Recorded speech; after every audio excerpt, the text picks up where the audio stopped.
Pernah nggak sih kamu merasa sudah berusaha meyakinkan orang, tapi mereka tetap tidak mengikuti keinginanmu? Entah itu dalam pekerjaan, hubungan, atau bahkan hal sederhana seperti mengajak teman. Kamu berbicara panjang lebar, memberi alasan logis, bahkan memohon, tapi hasilnya tetap sama, ditolak atau diabaikan. Padahal ada satu hal yang jarang disadari banyak orang. Manusia itu tidak selalu digerakkan oleh logika. Justru sebagian besar keputusan mereka dipengaruhi oleh emosi, persepsi, dan cara sesuatu disampaikan. Disinilah letak kekuatan sebenarnya. Bukan tentang memaksa, bukan juga tentang memanipulasi secara kasar, tapi tentang memahami cara kerja pikiran manusia, lalu menggunakannya secara halus. Sehingga tanpa sadar, orang lain merasa keputusan itu datang dari diri mereka sendiri. Dalam video ini, kamu akan belajar 7 trik halus yang bisa membuat orang lebih mudah mengikuti keinginanmu, tanpa tekanan, tanpa konflik, dan tanpa terlihat memaksa. Perhatikan baik-baik, karena jika kamu menguasainya, cara orang meresponmu akan berubah selamanya. 1. Buat mereka merasa itu ide mereka.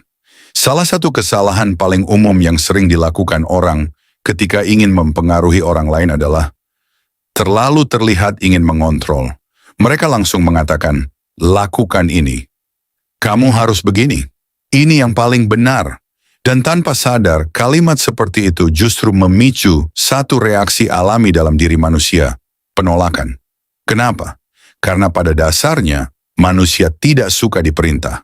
Bahkan ketika perintah itu benar sekalipun, jika cara penyampaiannya terasa memaksa, otak akan langsung memasang tembok perlindungan. Ini bukan soal ego semata. Ini soal kebutuhan dasar manusia untuk merasa punya kendali atas hidupnya sendiri. Semakin kamu menekan, semakin mereka menjauh. Semakin kamu memaksa, semakin mereka ingin menolak. Disinilah letak permainan psikologinya. Orang tidak suka diperintah, tapi mereka sangat suka merasa menemukan sesuatu sendiri. Dan di titik itulah kamu bisa masuk. Alih-alih mengatakan apa yang harus mereka lakukan, cobalah untuk mengarahkan cara mereka berpikir. Bukan memberi jawaban, tapi memancing mereka sampai menemukan jawaban itu sendiri. Contohnya sederhana. Bayangkan kamu ingin seseorang mengikuti ide kamu di sebuah diskusi. Kalau kamu langsung berkata, kita pakai cara ini saja, ini paling efektif. Kemungkinan besar akan muncul keraguan, bantahan, atau bahkan penolakan. Tapi coba ubah pendekatannya. Menurut kamu, kalau kita pakai cara yang lebih simpel, hasilnya bisa lebih cepat nggak? Pertanyaan ini terlihat ringan, tapi efeknya dalam. Karena sekarang, kamu tidak lagi memaksakan ide. Kamu mengajak mereka berpikir. Dan ketika seseorang mulai berpikir, otaknya akan secara otomatis mencari jawaban. Jika diarahkan dengan benar, mereka akan sampai pada kesimpulan yang sama dengan yang kamu inginkan. Dan yang menarik adalah, ketika mereka sendiri yang mengatakannya, mereka akan jauh lebih percaya. Inilah yang disebut sebagai ilusi kepemilikan ide. Sebuah kondisi di mana seseorang merasa ide itu miliknya. Padahal sebenarnya, kamu yang menanamkannya sejak awal. Dan percaya atau tidak, manusia akan jauh lebih membela ide yang mereka rasa milik mereka sendiri. Mereka akan mempertahankannya. Mereka akan menjalankannya. Bahkan terkadang, mereka akan meyakinkan orang lain tentang ide tersebut. Padahal, itu adalah ide kamu. Trik ini sering digunakan oleh orang-orang yang punya kemampuan komunikasi tinggi. Mereka tidak terlihat dominan, tidak terlihat memaksa. Tapi entah kenapa, orang lain mengikuti arah mereka. Kenapa? Karena mereka tidak bermain di permukaan kata-kata. Mereka bermain di cara orang lain berpikir. Sekarang bayangkan ini terjadi dalam kehidupan nyata. Seorang pemimpin tim yang cerdas tidak akan mengatakan, kita lakukan ini, titik. Dia akan berkata, menurut kalian, cara mana yang paling efektif untuk mencapai target ini? Diskusi dimulai, ide-ide keluar, dan secara perlahan dia mengarahkan percakapan ke arah yang dia inginkan. Saat akhirnya tim menyimpulkan solusi tersebut, semua orang merasa dilibatkan. Tidak ada yang merasa dipaksa, tidak ada yang merasa dikendalikan. Tapi hasil akhirnya tetap sama. Mereka mengikuti arah si pemimpin. Itulah kekuatan dari pendekatan halus. Sekarang bandingkan dengan seseorang yang selalu ingin terlihat benar. Dia berbicara paling banyak, Dia memotong pembicaraan, dia memaksakan pendapat. Mungkin dia merasa kuat, tapi di mata orang lain dia justru melelahkan. Dan perlahan orang-orang akan mulai menjauh. Karena tidak ada yang suka merasa diperkecil. Jadi jika kamu ingin orang lain mengikuti keinginanmu, berhentilah mencoba menjadi yang paling benar di ruangan. Mulailah menjadi orang yang paling pintar mengarahkan. Gunakan pertanyaan, bukan perintah. Gunakan rasa penasaran, bukan tekanan. Gunakan arah, bukan paksaan. Karena pada akhirnya orang tidak benar-benar ingin diarahkan. Mereka hanya ingin merasa bahwa merekalah yang memilih arah itu. Dan ketika kamu bisa membuat seseorang merasa seperti itu, kamu tidak hanya mempengaruhi mereka. Kamu mengendalikan hasilnya tanpa pernah terlihat mengendalikan. 2. Gunakan prinsip yes set. Pernah nggak kamu sadar? Ada orang yang kalau bicara, rasanya sulit sekali untuk tidak setuju dengan mereka. Awalnya kamu cuma menjawab pertanyaan sederhana. Lalu satu demi satu, kamu terus mengatakan iya. Dan tanpa sadar, kamu sudah berada di titik di mana kamu mengikuti arah pembicaraan mereka. Itu bukan kebetulan. Itu adalah teknik psikologi yang disebut yes set. Sederhananya, ini adalah cara untuk membawa seseorang masuk ke dalam pola persetujuan sebelum kamu menyampaikan inti keinginanmu. Kenapa ini bekerja? Karena otak manusia punya satu kecenderungan kuat, ingin konsisten dengan apa yang sudah dia katakan sebelumnya. Ketika seseorang sudah mengatakan iya beberapa kali, otaknya mulai membangun jalur berpikir tertentu. Sebuah pola. Dan ketika pola itu sudah terbentuk, menolak di tengah jalan akan terasa tidak nyaman. Seolah-olah dia harus melawan dirinya sendiri. Dan manusia sangat tidak suka perasaan itu. Makanya mereka cenderung melanjutkan pola yang sudah ada. Sekarang bayangkan ini dalam situasi nyata. Kamu ingin mengajak seseorang untuk ikut dalam sebuah rencana. Jika kamu langsung berkata, ayo ikut ini bagus buat kamu. Kemungkinan jawabannya masih 50/50. Bahkan bisa ditolak.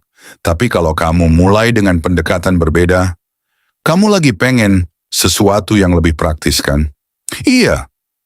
Kamu juga lagi capek kalau harus ribet terus ya? Iya. Kalau ada cara yang lebih simpel, tapi hasilnya tetap maksimal, kamu pasti tertarik kan? Iya. Perhatikan apa yang terjadi. Tanpa sadar, orang tersebut sudah mengatakan iya 3 kali berturut-turut. Dan yang lebih penting, dia tidak hanya mengatakan iya, dia mulai merasa setuju. Di titik ini, ketika kamu masuk ke inti. Kalau gitu, coba deh ikut ini. Ini sesuai banget sama yang kamu cari. Resistensi mereka jauh lebih kecil. Kenapa? Karena jika mereka menolak sekarang, itu berarti mereka juga harus menyangkal semua iya yang tadi mereka ucapkan. Dan itu terasa tidak nyaman secara psikologis. Inilah kekuatan dari yes set. Bukan memaksa, tapi membangun alur. Bukan menyerang, tapi mengarahkan perlahan. Teknik ini sering digunakan oleh orang-orang di dunia sales, negosiasi, bahkan komunikasi sehari-hari. Tapi yang menarik, kamu sebenarnya juga sering mengalaminya tanpa sadar. Misalnya saat kamu menonton iklan. Siapa sih yang nggak mau hidup lebih mudah? Iya. Siapa yang nggak mau punya lebih banyak waktu untuk keluarga? Iya. Siapa yang nggak mau hasil maksimal dengan usaha minimal? Iya. Dan tiba-tiba, produk yang ditawarkan terasa masuk akal. Padahal sebelumnya kamu tidak terlalu tertarik. Itulah cara pola iya bekerja. Dia membuka pintu kecil, lalu memperlebar sedikit demi sedikit. Sampai akhirnya kamu masuk tanpa merasa dipaksa. Tapi ada satu hal penting yang harus kamu ingat. Teknik ini akan sangat kuat jika kamu menggunakannya dengan tulus.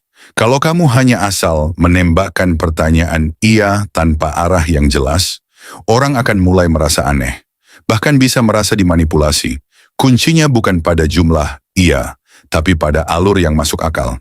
Pertanyaan-pertanyaan yang kamu ajukan harus terasa natural, harus sesuai dengan kondisi mereka, dan harus mengarah ke solusi yang memang relevan. Karena tujuan sebenarnya bukan sekadar membuat orang bilang iya, tapi membuat mereka merasa bahwa keputusan itu memang cocok untuk mereka.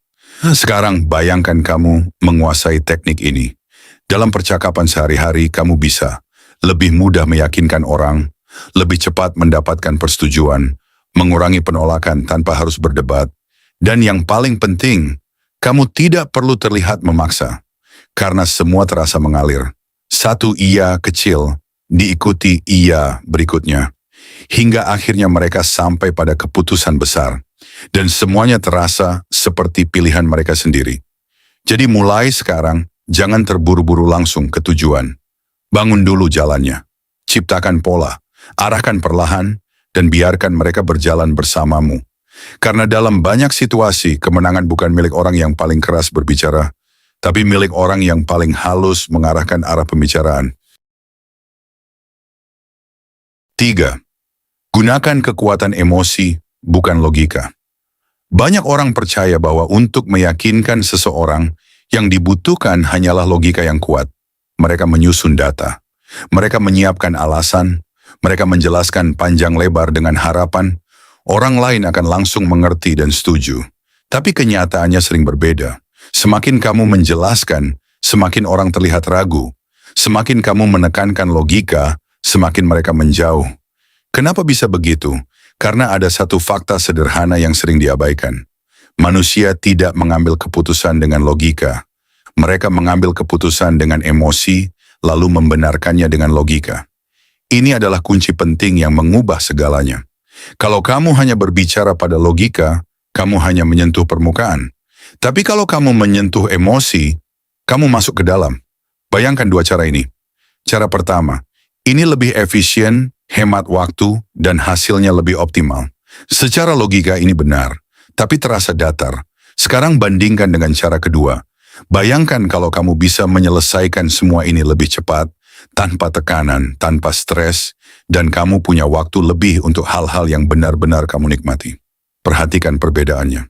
Kalimat kedua tidak hanya memberi informasi, dia menciptakan perasaan. Ada rasa lega, ada rasa nyaman, ada gambaran hidup yang lebih baik, dan otak manusia sangat responsif terhadap hal seperti itu. Karena pada dasarnya, manusia tidak mencari yang paling benar. Mereka mencari yang paling terasa benar. Inilah kenapa banyak orang bisa membeli sesuatu yang sebenarnya tidak terlalu mereka butuhkan. Bukan karena logikanya kuat, tapi karena emosinya kena. Dalam kehidupan sehari-hari, ini terjadi lebih sering dari yang kamu kira. Seseorang memilih pekerjaan bukan hanya karena gaji, tapi karena rasa dihargai. Seseorang bertahan dalam hubungan bukan hanya karena alasan rasional, tapi karena perasaan nyaman. Seseorang mengikuti saran bukan karena itu paling masuk akal, tapi karena mereka merasa ini cocok untuk saya. Dan disinilah kamu bisa bermain. Jika kamu ingin seseorang mengikuti keinginanmu, jangan hanya beri mereka alasan. Beri mereka alasan untuk merasa. Gunakan kata-kata yang membangun gambaran. Alih-alih berkata, ini akan meningkatkan hasilmu. Coba katakan, bayangkan hasil yang bisa kamu capai kalau semua ini berjalan lebih lancar. Alih-alih berkata, ini solusi terbaik. Coba katakan, ini bisa jadi langkah yang membuat semuanya terasa lebih ringan. Perbedaannya halus, tapi dampaknya besar. Karena kamu tidak lagi berbicara ke kepala mereka. Kamu berbicara ke hati mereka. Dan ketika hati sudah tergerak, logika akan mengikuti. Tapi ada satu hal penting yang harus kamu pahami. Menggunakan emosi bukan berarti memanipulasi secara berlebihan. Justru sebaliknya. Ini tentang menyampaikan sesuatu dengan cara yang lebih manusiawi. Karena manusia bukan robot yang hanya butuh data. Mereka butuh perasaan. Mereka butuh diyakinkan bahwa keputusan yang mereka ambil akan membuat hidup mereka lebih baik. Bukan hanya di atas kertas, tapi juga dalam pengalaman nyata. Sekarang bayangkan kamu berada di posisi seseorang yang ingin diyakinkan. Mana yang lebih kamu pilih? Penjelasan panjang penuh logika. Atau seseorang yang membuatmu merasa dipahami, dimengerti, dan melihat kemungkinan yang lebih baik? Jawabannya hampir selalu yang kedua. Karena pada akhirnya, manusia tidak mengingat semua kata-kata yang kamu ucapkan. Tapi mereka akan selalu mengingat bagaimana kamu membuat mereka merasa. Dan dari situlah keputusan lahir. Jadi mulai sekarang, jika kamu ingin mempengaruhi orang lain, jangan hanya fokus pada apa yang ingin kamu katakan. Fokuslah pada apa yang ingin kamu buat mereka rasakan. Bangun emosi, ciptakan gambaran, sentuh sisi manusia mereka. Karena di dunia ini, yang paling kuat bukanlah argumen yang paling logis, tapi perasaan yang paling sulit untuk ditolak. 4. Berikan pilihan, tapi tetap mengarah. Ada satu hal yang sering tidak disadari banyak orang ketika mencoba mempengaruhi orang lain. Mereka terlalu fokus pada bagaimana membuat orang setuju, padahal yang lebih penting adalah bagaimana membuat orang merasa punya kendali. Karena pada dasarnya, manusia tidak suka dipaksa, tapi mereka sangat suka merasa memilih. Dan disinilah trik keempat ini bekerja dengan sangat halus. Namanya adalah controlled choice, memberikan pilihan, tapi sebenarnya kamu tetap mengarahkan hasil akhirnya. Sekilas terlihat sederhana, tapi dampaknya bisa mengubah cara orang meresponmu secara drastis. Bayangkan dua situasi ini. Situasi pertama, kamu berkata, "Kamu mau ikut atau enggak?"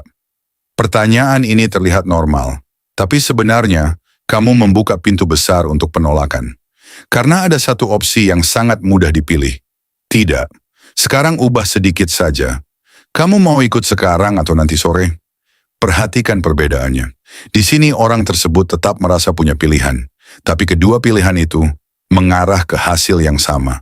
Mereka tetap ikut, dan karena mereka memilih, keputusan itu terasa datang dari diri mereka sendiri. Inilah kekuatan dari ilusi kontrol. Manusia tidak terlalu peduli apakah mereka diarahkan, selama mereka merasa tetap memegang kendali. Teknik ini sering digunakan dalam banyak situasi, bahkan tanpa kita sadari. Orang tua ke anak, "Kamu mau belajar sekarang atau habis makan?" Bukan mau belajar atau tidak, tapi kapan belajar. Atasan ke tim, "Kita mulai dari bagian ini dulu atau langsung ke inti." Bukan mau kerja atau tidak, tapi mulai dari mana. Dalam dunia bisnis, kamu mau paket yang standar atau yang premium? Bukan mau beli atau tidak, tapi pilih yang mana. Dan menariknya, teknik ini jarang menimbulkan penolakan. Karena secara psikologis orang merasa dihargai. Mereka tidak diperintah, mereka tidak ditekan, mereka diberi ruang untuk memilih. Padahal sebenarnya arah akhirnya sudah kamu tentukan. Tapi disinilah banyak orang melakukan kesalahan. Mereka memberikan terlalu banyak pilihan. Dengan niat ingin terlihat fleksibel, mereka justru membuat orang bingung. Dan ketika manusia bingung, mereka cenderung tidak memilih apa-apa. Ini disebut sebagai decision fatigue, kelelahan dalam mengambil keputusan. Semakin banyak pilihan, semakin berat otak bekerja. Dan semakin besar kemungkinan mereka menunda atau menolak. Jadi kuncinya bukan sekadar memberi pilihan, tapi memberi pilihan yang sederhana dan terarah. 2 pilihan sudah cukup, 3 masih bisa. Lebih dari itu, risiko penolakan meningkat. Selain itu, pilihan yang kamu berikan harus terasa masuk akal. Jangan sampai terlihat seperti jebakan. Karena kalau orang mulai merasa diarahkan secara kasar, efeknya akan berbalik. Mereka bisa langsung menutup diri. Makanya, teknik ini harus digunakan dengan halus. Seolah-olah kamu benar-benar memberi kebebasan, padahal kamu hanya mempersempit jalur keputusan mereka. Sekarang bayangkan kamu menggunakan ini dalam kehidupan sehari-hari. Saat berbicara dengan teman, pasangan, rekan kerja, atau bahkan klien. Daripada terus mencoba meyakinkan dengan kata-kata panjang, kamu cukup mengubah cara bertanya. Dari yang sebelumnya membuka kemungkinan penolakan, menjadi mengarahkan pilihan tanpa terasa memaksa. Dan hasilnya, orang jadi lebih cepat mengambil keputusan. Lebih sedikit perdebatan, lebih minim penolakan. Karena mereka tidak merasa didorong, mereka merasa memilih. Dan di titik ini, kamu mulai memahami satu hal penting. Pengaruh yang paling kuat bukan datang dari tekanan, tapi dari arah yang tidak terlihat. Kamu tidak perlu mengendalikan orang secara langsung. Kamu hanya perlu mengendalikan opsi yang mereka lihat. Karena ketika pilihan mereka terbatas pada arah yang kamu tentukan, hasil akhirnya hampir pasti akan mengikuti keinginanmu. Tanpa drama, tanpa konflik, tanpa paksaan, hanya dengan satu hal sederhana, memberi pilihan yang sebenarnya sudah kamu arahkan sejak awal. 5. Gunakan social proof. Coba perhatikan satu hal sederhana dalam kehidupan sehari-hari. Ketika kamu melihat sebuah tempat makan yang ramai, tanpa sadar kamu berpikir, kayaknya enak nih. Tapi ketika kamu melihat tempat yang sepi, meskipun belum tentu buruk, kamu jadi ragu. Kenapa? Padahal kamu belum mencoba keduanya. Jawabannya sederhana. Manusia cenderung mengikuti apa yang dilakukan orang lain. Dan inilah yang disebut sebagai social proof, bukti sosial. Sebuah prinsip psikologi di mana kita menggunakan perilaku orang lain sebagai acuan untuk menentukan apa yang benar, aman, atau layak diikuti. Dalam kondisi tidak pasti, manusia tidak selalu berpikir panjang. Mereka melihat sekitar, lalu mengikuti arah mayoritas. Ini bukan kelemahan. Ini adalah mekanisme alami untuk bertahan. Karena dengan mengikuti orang lain, risiko terasa lebih kecil. Sekarang bayangkan bagaimana ini bisa kamu gunakan. Ketika kamu ingin seseorang mengikuti keinginanmu, jangan hanya mengandalkan pendapatmu sendiri. Karena satu suara mudah dipertanyakan. Tapi banyak suara, itu terasa lebih meyakinkan. Misalnya, kamu mengatakan, menurut saya ini cara terbaik. Kalimat ini masih membuka ruang untuk keraguan. Tapi ketika kamu mengubahnya menjadi, banyak orang sudah pakai cara ini, dan hasilnya terbukti lebih efektif. Tiba-tiba persepsinya berubah.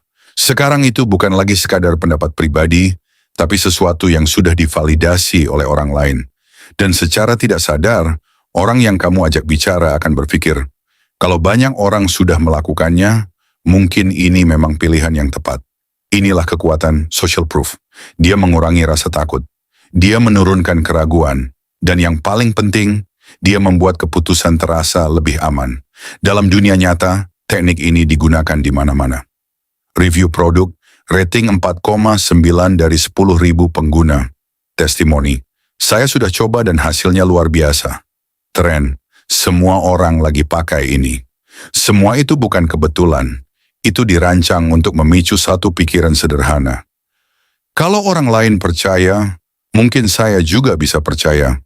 Dan menariknya, manusia lebih mudah percaya pada kerumunan dibanding satu individu. Bahkan terkadang, kita lebih percaya pada orang asing dalam jumlah banyak daripada satu orang yang kita kenal. Sekarang bayangkan kamu menggunakan ini dalam komunikasi sehari-hari. Daripada kamu berkata, kamu harus coba ini. Kamu bisa mengubahnya menjadi, beberapa orang yang saya kenal sudah coba ini, dan mereka bilang hasilnya beda jauh. Atau, tim lain juga sudah mulai pakai cara ini, dan performanya meningkat. Kalimat seperti ini terasa lebih ringan, tapi efeknya jauh lebih kuat. Karena kamu tidak lagi menyuruh. Kamu menunjukkan bahwa ini adalah sesuatu yang sudah diterima secara luas. Tapi ada satu hal penting yang harus kamu perhatikan. Social proof hanya efektif jika terasa realistis dan relevan. Jika kamu berlebihan atau terdengar dibuat-buat, efeknya bisa berbalik. Orang jadi curiga dan kepercayaan hilang. Jadi gunakan dengan jujur, tidak perlu melebih-lebihkan. Cukup tunjukkan bahwa orang lain memang sudah melangkah ke arah itu. Selain itu, social proof akan jauh lebih kuat jika datang dari orang yang mirip dengan targetmu. Misalnya, orang dengan kondisi yang sama, orang dengan latar belakang serupa, atau orang yang mereka hormati, karena semakin relevan, semakin besar pengaruhnya. Sekarang coba kamu refleksikan, berapa banyak keputusan dalam hidupmu yang sebenarnya dipengaruhi oleh orang lain? Cara berpakaian, pilihan tempat makan, gaya hidup, bahkan cara berpikir. Semua itu sedikit banyak terbentuk dari apa yang kamu lihat di sekitarmu. Dan hal yang sama juga berlaku pada orang lain. Jadi jika kamu ingin mempengaruhi seseorang, jangan berdiri sendirian. Bangun kesan bahwa kamu tidak sendirian. Tunjukkan bahwa ada orang lain yang sudah lebih dulu percaya, mencoba, dan mendapatkan hasil. Karena pada akhirnya, manusia tidak hanya mencari kebenaran. Mereka mencari kepastian. Dan tidak ada yang terasa lebih pasti, selain melihat banyak orang berjalan ke arah yang sama.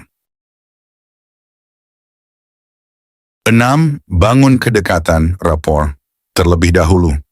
Coba jujur pada diri sendiri. Jika ada dua orang yang memberi saran kepadamu, yang satu terasa dingin, kaku, dan seperti orang asing, dan yang satu lagi terasa dekat, nyambung, dan seperti satu frekuensi, siapa yang lebih mungkin kamu dengarkan? Jawabannya hampir pasti yang kedua. Bukan karena kata-katanya lebih hebat, bukan karena logikanya lebih kuat, tapi karena kamu merasa nyaman, dan disitulah letak kekuatan sebenarnya. Sebelum seseorang mengikuti keinginanmu, mereka harus merasa terhubung denganmu terlebih dahulu. Inilah yang disebut sebagai rapport. Rapport bukan sekadar basa-basi, bukan juga sekadar bersikap ramah. Rapport adalah kondisi di mana dua orang merasa klik, seolah-olah berada di gelombang yang sama. Dan ketika itu terjadi, pengaruh menjadi jauh lebih mudah. Masalahnya, banyak orang ingin langsung ke inti. Mereka ingin didengar. Mereka ingin diikuti. Mereka ingin orang lain setuju tanpa pernah membangun koneksi lebih dulu. Dan hasilnya, penolakan karena dari sudut pandang orang lain. Kenapa saya harus mengikuti orang yang bahkan tidak saya rasakan dekat? Disinilah kamu harus bermain lebih cerdas. Sebelum berbicara soal ide, bangun dulu rasa kita. Bagaimana caranya? Salah satu cara paling sederhana adalah dengan menyamakan energi. Perhatikan cara mereka berbicara. Apakah mereka santai atau serius, cepat atau pelan, formal atau kasual, lalu secara halus, sesuaikan dirimu. Jika mereka santai, jangan terlalu kaku. Jika mereka serius, jangan terlalu bercanda. Ini bukan berarti kamu berpura-pura. Ini tentang membuat mereka merasa, orang ini nyambung sama saya. Dan ketika perasaan itu muncul, jarak mulai hilang. Selain itu, ada kekuatan besar dalam mendengarkan. Banyak orang berpikir bahwa untuk mempengaruhi, mereka harus banyak bicara. Padahal justru sebaliknya. Semakin kamu membuat orang lain merasa didengar, semakin mereka terbuka terhadapmu. Karena ketika seseorang berbicara dan kamu benar-benar mendengarkan, bukan hanya menunggu giliran bicara, mereka akan merasa dihargai. Dan rasa dihargai itu menciptakan kepercayaan. Sekarang bayangkan ini. Ada seseorang yang benar-benar mendengarkanmu, memahami ceritamu, bahkan mengingat detail kecil tentangmu. Lalu suatu saat, dia memberi saran. Tanpa sadar, kamu akan lebih terbuka.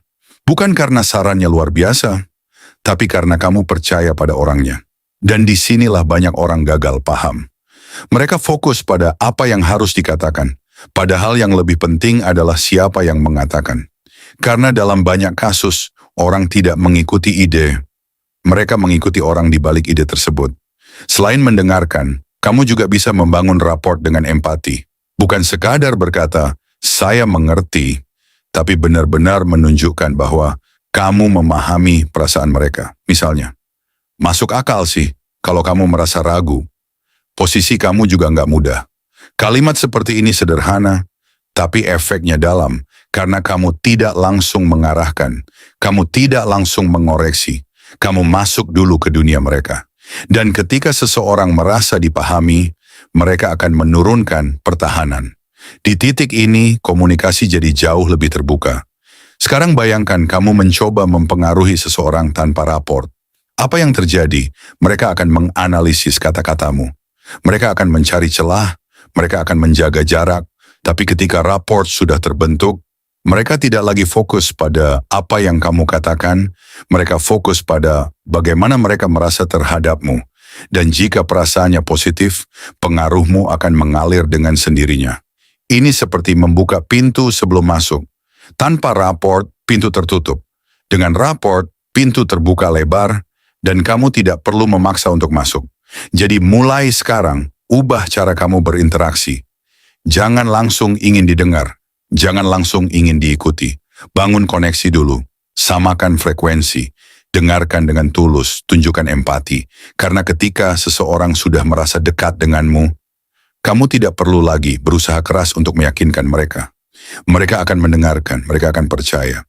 Dan perlahan, mereka akan mengikuti. Bukan karena kamu memaksa, tapi karena mereka ingin. 7. Gunakan timing yang tepat. Ada satu hal penting yang sering dianggap sepele dalam komunikasi, tapi sebenarnya bisa menentukan segalanya. Bukan apa yang kamu katakan, bukan bagaimana kamu mengatakannya, tapi kapan kamu mengatakannya. Ini adalah tentang timing. Banyak orang merasa sudah melakukan segalanya dengan benar. Mereka punya cara bicara yang bagus, mereka punya argumen yang kuat, mereka bahkan sudah menggunakan berbagai teknik psikologi. tapi tetap saja ditolak. Dan seringkali masalahnya bukan pada isi pembicaraan. Masalahnya adalah mereka berbicara di waktu yang salah. Bayangkan ini, kamu mencoba meyakinkan seseorang saat mereka sedang lelah. Pikiran mereka penuh, emosi mereka tidak stabil. Apa yang terjadi, sehebat apapun kata-katamu, akan terdengar seperti gangguan, bukan karena idemu buruk, tapi karena kondisi mereka tidak siap untuk menerimanya. Inilah kesalahan yang sering terjadi. Kita terlalu fokus pada pesan, tapi lupa memperhatikan kondisi penerima pesan. Padahal dalam psikologi, kondisi emosional seseorang sangat mempengaruhi cara mereka merespon. Orang yang sedang stres cenderung menolak. Orang yang sedang marah cenderung defensif. Orang yang sedang lelah cenderung tidak peduli. Sebaliknya, orang yang sedang santai lebih terbuka. Orang yang sedang nyaman lebih mudah menerima. Orang yang sedang dalam suasana hati baik lebih mudah setuju. Dan disinilah kamu harus peka. Sebelum berbicara, perhatikan dulu situasinya. Apakah ini waktu yang tepat? Apakah orang ini dalam kondisi yang siap mendengarkan? Atau justru sebaliknya? Kadang keputusan terbaik bukanlah berbicara sekarang, tapi menunggu. Karena dalam banyak situasi, menunda beberapa saat bisa memberikan hasil yang jauh lebih baik daripada memaksakan sekarang. Ini bukan tentang pasif. Ini tentang strategi. Orang yang cerdas dalam komunikasi tahu kapan harus maju dan kapan harus diam. Dan seringkali, diam di waktu yang tepat adalah bentuk kendali yang paling kuat. Selain itu, timing juga berkaitan dengan momen emosional. Ada saat-saat tertentu di mana seseorang lebih mudah dipengaruhi. Misalnya, setelah mereka mendapatkan hasil positif, saat mereka merasa senang, saat mereka merasa didukung, atau saat mereka sedang mencari solusi. Di momen seperti ini, pikiran mereka lebih terbuka. Dan ketika kamu masuk di waktu yang tepat, pesanmu akan terasa jauh lebih masuk. Sebaliknya, jika kamu masuk di waktu yang salah, bahkan pesan terbaik pun bisa ditolak mentah-mentah. Timing juga berkaitan dengan alur percakapan. Jangan langsung masuk ke inti di detik pertama. Bangun dulu suasana. Biarkan percakapan mengalir. Cari celah yang natural. Karena ketika sesuatu terasa dipaksakan, orang langsung sadar. Tapi ketika semuanya terasa mengalir, orang tidak merasa sedang diarahkan. Inilah seni sebenarnya. Bukan hanya berbicara, tapi membaca situasi. Bukan hanya menyampaikan, tapi merasakan momentum. Sekarang bayangkan dua orang dengan kemampuan yang sama. Yang satu berbicara kapan saja dia mau. Yang satu lagi menunggu momen yang tepat. Siapa yang lebih efektif? Hampir pasti yang kedua. Karena dia tidak hanya mengandalkan kata-kata, dia mengandalkan waktu. Dan dalam banyak kasus, waktu adalah faktor penentu. Kamu bisa punya ide terbaik di dunia, tapi jika kamu menyampaikannya di waktu yang salah, hasilnya nol. Sebaliknya, ide yang biasa saja, jika disampaikan di waktu yang tepat, bisa diterima dengan mudah. Itulah kekuatan timing. Dia tidak terlihat, tapi dampaknya nyata. Jadi mulai sekarang, latih kepekaanmu. Jangan hanya fokus pada apa yang ingin kamu katakan. Perhatikan ekspresi orang. Perhatikan energi mereka. Perhatikan suasana. Dan jika waktunya belum tepat, jangan dipaksakan. Tunggu, karena dalam dunia komunikasi, orang yang sabar seringkali lebih menang daripada orang yang terburu-buru. Ingat satu hal, kata-kata yang tepat di waktu yang salah tetap akan gagal. Tapi kata-kata yang cukup baik di waktu yang tepat bisa mengubah segalanya. Anda pada akhirnya membuat orang mengikuti keinginanmu bukan tentang menjadi paling pintar, paling keras, atau paling dominan. Justru sebaliknya. Ini tentang menjadi cukup halus untuk dipahami dan cukup cerdas untuk membaca situasi. Dari membuat mereka merasa itu ide mereka, membangun pola iya, menyentuh emosi, memberi pilihan yang terarah, menggunakan bukti sosial, membangun kedekatan, hingga memilih timing yang tepat, semuanya punya satu benang merah yang sama. Manusia ingin merasa dihargai, bukan dikendalikan. Ketika kamu memaksa, kamu akan dilawan. Tapi ketika kamu mengarahkan dengan halus, kamu akan diikuti. Ingat, pengaruh terbesar tidak datang dari tekanan, tapi dari kenyamanan. bukan dari perintah, tapi dari perasaan. Dan saat kamu bisa membuat seseorang merasa bahwa keputusan itu datang dari dirinya sendiri, disitulah kamu benar-benar menguasai seni komunikasi. Bukan sekadar membuat orang setuju, tapi membuat mereka percaya dan akhirnya memilih arah yang kamu inginkan tanpa pernah merasa dipaksa.